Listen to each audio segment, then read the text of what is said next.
비대면 문장 쓰기. 언택트 시대에 필요한 설득과 공감력은 비대면 문장으로 길러보세요. 비문 쓰기가 도움이 됩니다.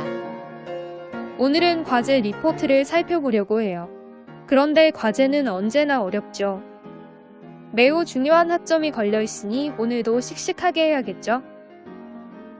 교재에 있는 내용과 인터넷 서치로 자료를 탄탄하게 준비하고 표지도 멋지게 만들었습니다. 그런데 늘 부족하게 느껴지는 건 왜일까요? 밀린 과제 리포트를 하다 보면 어느새 새벽을 맞이하곤 합니다. 이렇게 밤새운 노력이 좋은 점수로 연결되면 좋을 것 같아요. 그러고 보니 늘 리포트에 대한 좋은 점수를 받고 싶은 욕구는 있는데 명확하게 잡히지 않네요. 궁금해서 선배들에게 물어보면 비슷한 말씀을 하세요. 수많은 리포트 중에서 내 리포트를 더 빛나게 해주는 방법 말이죠. 먼저, 주제를 명확하게 하라. 즉, 교수님이 내주시는 과제의 주제에 대한 정확한 이해도가 필요합니다. 둘째는 내용을 빠짐없이 충실하게 담아야 합니다. 성실한 모습이 필요하네요. 마지막은 핵심과 논리가 필요합니다. 여기에 한 가지 더. 이 모든 것을 담은 훌륭한 제목 문장이 필요하죠. 인터넷 뉴스와 메일을 클릭해서 볼 때를 생각해 보세요. 제목에 따라 그 결과가 달라지지 않나요? 교수님과 학우들의 눈을 사로잡을 비대면 문장이 있어야 해요.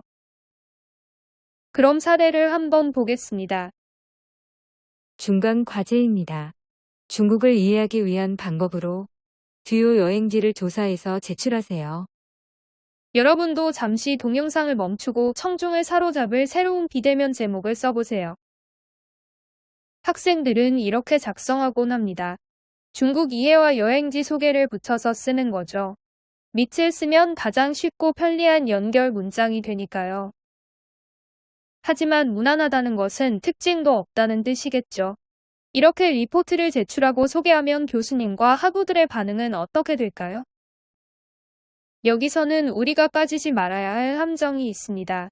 즉, 주어진 사실을 그대로 나열해 제목 문장을 쓰게 되면 내가 무엇에 집중했는지, 어떤 것을 더 연구하고 고민했는지가 드러나지 않게 된다는 사실입니다. 리포트는 디자인의 이쁨보다 내용의 수준이 중요하니까요.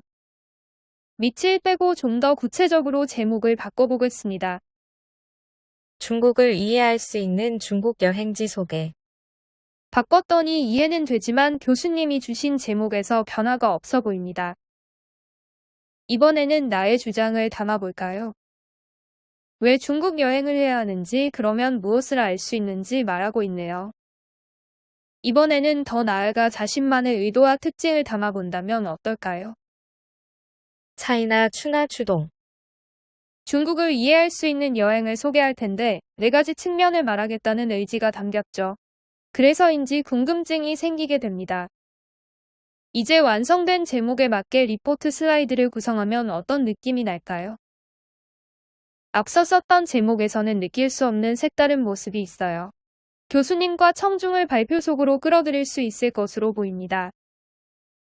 발표에서는 중국 여행지 소개를 하게 될 텐데 쓴 한자 그대로 봄, 여름, 가을, 겨울에 해당하는 여행지를 소개하면 되겠죠. 그곳에서 알 수 있는 중국의 특징도 함께 말이죠. 또 한 가지 방법은 봄, 여름, 가을, 겨울을 말할 때 날씨로 하지 않고 중국의 변화와 기술, 도시와 시골, 과거와 현재, 경제와 역사 등으로 구분해도 색다르게 느껴질 겁니다. 이제 좋은 리포트에 대해 정의해 볼까요? 리포트를 작성할 때는 교수님께서 왜 이런 과제를 내두셨는지 그 의도를 정확하게 파악하고 그 기준에 따라 내용을 충분히 담아냅니다. 그리고 말하려는 핵심을 쉽게 이해될 수 있도록 자신만의 논리로 풀어내는 것이죠. 이때 제목 문장은 중요한 역할을 하게 되는데 주어진 그대로의 제목은 피해야 합니다. 그리고 쉽게 풀어내고 자기의 주장이 담겨 있어야 합니다. 수준 높은 제목 문장은 리포트를 통해서 자신이 무엇을 말하려는지 느껴져야 하는데 핵심을 담아 새롭게 정의한 문장이 높은 점수를 받게 됩니다. 이렇게 썼으면 어땠을까? 비문 쓰기 팁입니다. 리포트에는 반드시 주제를 명확하게 여러분의 의도를 드러내세요. 그리고 청중의 마음을 읽을 수 있어야 해요. 지루한지 답답해하는지 무엇을 알고 싶은지 말이죠. 그래야 내용이 더 탄탄해지니까요. 둘째는 전형성에 갇히지 말아야 해요. 누구나 쓸 수 있는 내용과 제목은 절대 금물이죠. 궁금증을 이끌어내는 유니크한 문장이 필요하답니다. 그러면 교수님도 학우들도 여러분의 리포트 내용과 발표에 빠져들 테니까요.